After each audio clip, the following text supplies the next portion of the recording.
Hi freelancers, today we're going to talk about why applying negotiation tactics from books like this is actually sabotaging your career. Let's talk about it. Okay, so we'll start with the importance of negotiation. Now, why is negotiation important? It's because you can be doing the exact same work, but if you negotiate well, you actually be paid 10%, 50%, sometimes double the price. So I repeat, you can be doing the same work, but with proper negotiation, with negotiation skills, you can be charging 10%, 50%, in some cases, double the amount for the same amount of work. So, in order to free up more time, in order to work less hours, you need to, all of us need to learn how to negotiate. All right, so here is why I believe negotiation tactics do not work. So, here is everything which will influence the outcome of a negotiation. Right, so this is me doing a hot take. There's no script. I'm just going to walk you through this pyramid. We'll start from the top. Now, why are there so many books about negotiation? Like, just for example, I bought this book over 10 years ago to learn about negotiation, and there are many other books. So why do a lot of books they cover the tactics, the scripts, all the things that I place on top? It is because it is the easiest to recognize. It's the easiest to recognize. It's the easiest to train people on, and you don't need a lot of awareness in the subject area to be able to teach that or learn that. So yes, do tactics and script like twisting the arm and stuff like that, hard selling, stuff like this. It does work to an extent, but the reason I'm very against it is because as freelancers, the last thing you want to do is you close a sale, you deliver the work, but the other party feels buyer remorse because our goal is to be able to work with clients on a long-term basis. We are not here to get a sale overnight. So the mindset you want to have, the way you want to approach this, you want to think of this is you're looking for a long-term marriage. You're not looking for a one-night stand. So the way you approach this is going to be very, very different if you're looking for a long-term relationship. All right. So you want to start the whole relationship the right way. So by using tactics or scripts, yeah, it's at the best case scenario, you sound not natural. Yeah, you'll be perceived as very fake. In the worst case, it actually reduce your credibility, and you actually lower your closing rate. Okay, it actually is sabotage your success. So what should we do instead? Is I would rather focus on the bottom part of the pyramid. However, these are things that you can't learn it overnight. It's not like a script you practice a few hours and you can get good at it. It requires work, and in some cases it requires months of preparation, and it requires you to really understand what you're doing. It requires you to understand the person that you're talking to. So these are the things that less people talk about. It's not like they don't. Even like frankly the book that I bought, it's covered, it's just not on the front page. So people like to have the small wins, the quick wins, and this is why I believe a lot of books they tend to cover tactics and scripts because it's the way for people to get quick wins. It's and frankly a lot of people will be happy if they can just raise their price by 10, 20%, sometimes 50%, right? So what I'm going to cover is might be a bit controversial, all right? And this is how you can get these breakthroughs. So even talking about capabilities and knowing the feature and benefits, now I'm surprised about how many salesperson or how many freelancers are not even aware of the feature and benefits of the service that they're selling. So yeah, sounds very weird and sounds like it's impossible people are that incompetent. But yeah, I can't argue with what I observe, and this is from me being a customer. This is for me being a business owner, hiring freelancers. This is me just going out to the mall and buy stuff as a just as a normal human being, I realized like so many people are unaware of the product features and benefits. So features is the attributes of the product. That is something that with some training you can actually go and memorize. However, the benefits is what does the feature do for the buyer, for the user. So let's say I'm a web designer. So what does my web design, what does a beautiful website, what's the benefit it brings to the business owner, and how can we show that? So the benefits is a bit more abstract, and this is why less people talk about it. It's because not everybody knows how to paint the picture of the benefits of using your product and service. All right, so capabilities, this is something that is important. You get this part right, you'll be able to drastically raise your prices. Next is build trust. Once again, there's a lot of books about building trust, but I believe the trust building is not done. Yeah, you can do some of the trust building when you're having a conversation one-on-one with people, but I really believe the trust building, it starts before you get on a phone call, before you start to talk manually with somebody, before you start texting. I believe the trust has to be established there. All right. So for example, the main way that I learn stuff, it's from YouTube, attending, watching videos on YouTube, how to do stuff, purchasing courses, training programs. So that's the main way that I acquire new skills, acquire new knowledge. So the interaction I have with the instructor, with the coach, with the expert, usually starts with not with me speaking one-on-one or have a direct communication. It's usually some material that they prepared. Let's just use video for example. Some video they prepared, they leave it on YouTube, and they allow me to consume it at my own pace, at the time of my choosing, on the subject of my choosing. Right? So I believe to build trust, you need to have something to do the talking for you upfront. So back in the day, before YouTube, before social media, all of this stuff, it can be like writing a book and yeah, like. So imagine if I were to learn negotiation from Chris Voss, I'm already sold. Why? Because of the book. So the persuasion, why is Chris Voss able to build trust with me? Even he hasn't met me yet, he hasn't spoken to me yet.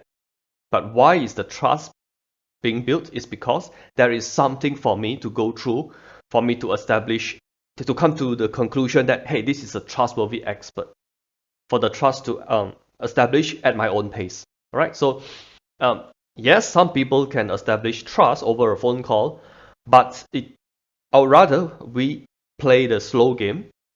We build the trust up front, not requiring our time, not requiring our manual involvement.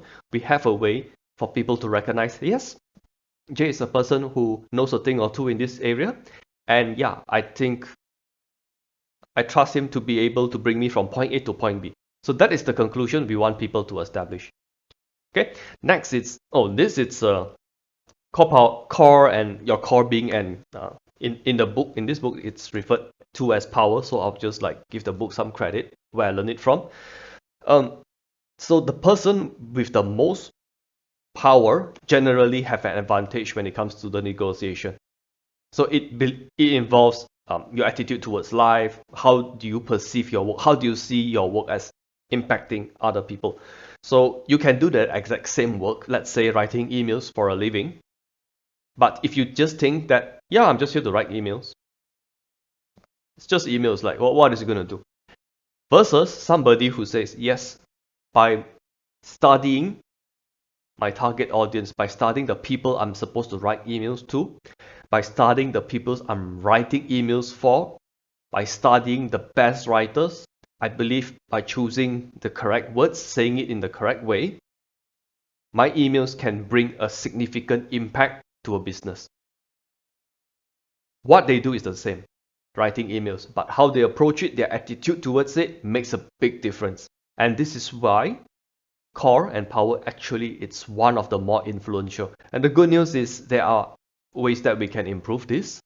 Okay, there are courses, there are mindset courses to improve this. But these are the things that very, very few people talk about, because frankly, very few people are aware this is actually have a significant influence on the negotiation outcome.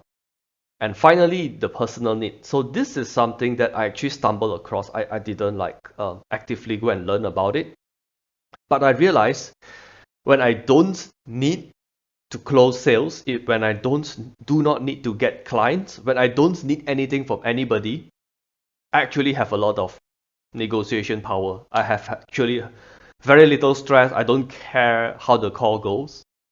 So that makes me sound less needy. The more needy a person sounds, the less likely you're going to negotiate a positive outcome for you. So just imagine if, let's say, it's an employee, they're negotiating for a higher salary.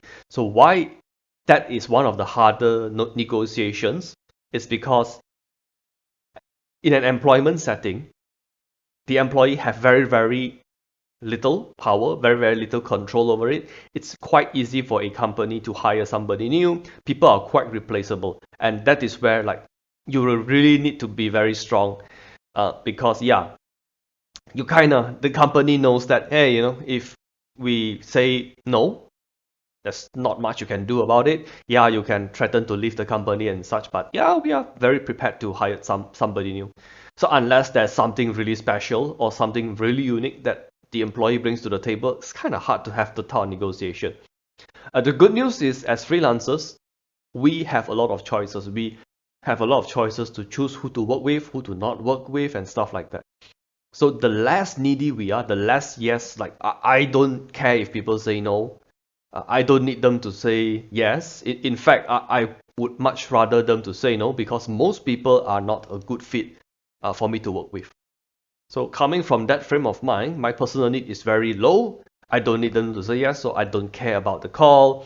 And I do not need any special script. Frankly, I don't even need to understand that much about what the person really needs. I can still negotiate a pretty positive outcome because I don't need to please the person. All right. So hopefully this gives you a very clear, okay, which is the more important parts in negotiation. All of this plays a role, but I believe the bottom part of the pyramid plays a much better role. So what to do instead, more or less I covered it, is to focus on stuff that is on the bottom part of the pyramid instead of focusing on negotiation trick tactics, scripts, stuff like that. Right? So I believe a lot of the bottom part of the pyramid is persuasion. It's having, these are the things that have to be communicated, have to be proven, have to be demonstrated before you meet the person. So once again, like the example I gave, this is persuasion. So before I meet Chris Voss, I'm already sold, right? So this is the reason why the font for persuasion is so big. So as freelancers, what does persuasion means for us? I'm not sure if there's a word persuasion. I sort of made this up, right? Persuasion, there's already a book about it. So what we do before the sales call, marketing yourself, framing your service, telling people how to look at you, having many people, many options, okay? Prospecting, what prospecting does is it gives you a lot of choices, it gives you a lot of options. When you have a lot of options, you have much more power to negotiate, okay? So prospecting and client outreach will help you to build your core and power. Marketing yourself, providing something for people to realize that you are the expert. Yep, that is persuasion, and that is done. So you do not need to mention anything. They already trust you, and they already know, like, hey, this person is trustworthy, and I know they are able to solve my problem. They are able to help me. So all of this have to be done before the sales call. What to say during the sales call, how to handle objections, those are very script and tactics kind of work. Okay, and the final part, which is equally important, frankly, I think what determines a freelancer success, it's the first and the last part. Okay, how to manage expectations. So managing expectations actually start during the sales call, where we have to be very, very comfortable to tell the prospect what is not going to happen, what am I not going to do. So a lot of times we have this misconception that the more we do, the better it is for other people. The more we do, the more happy the client will be. Frankly, that's a misconception. Wish somebody told me that instead of having to find out 6-7 years into my freelancing career, into my business career. Yeah, so able to set expectations upfront. It requires us to have very, very little need. It requires us to have a strong core, which is why very few people actually do this. But once you're able to do this, you will then be the difference that brought to my life is I was a freelancer who on Fiverr who chased number of gigs. The more I sell, the better, because all my gigs are $5, $10, $15. So I have to get the more yes as possible, as many yes as possible, as many people as possible. So I found that having to say yes to everything is a very bad way to live. It's a very bad way to be a freelancer. That kind of business is very hard to make a lot of money. If your goal is to make a few $100s a month, it might work, but you get burned out very quickly. You'll be working long hours every day with a lot of uncertainty. But if we learn how to manage expectations, we know how to communicate ourselves, our expertise, we can be doing way less but being paid the same, if not higher amount. All right. So if this is something useful and you feel like, hey, actually, I think I should do something to improve my negotiation, my communication, my prospecting, what you can do is I'll leave a description. I'll leave the next step in the video description, because this is just one part out of the whole roadmap. Maybe I can do some editing and show the roadmap on the screen here. Yes, so this is the freelancer roadmap. So knowing how to communicate, negotiate with client is just one step out of the whole process. But hopefully today with this short training, you're able to have a better idea why negotiation is important and why the scripts and the tactics are overrated. All right, so this is Jay. I'll see you in the next video.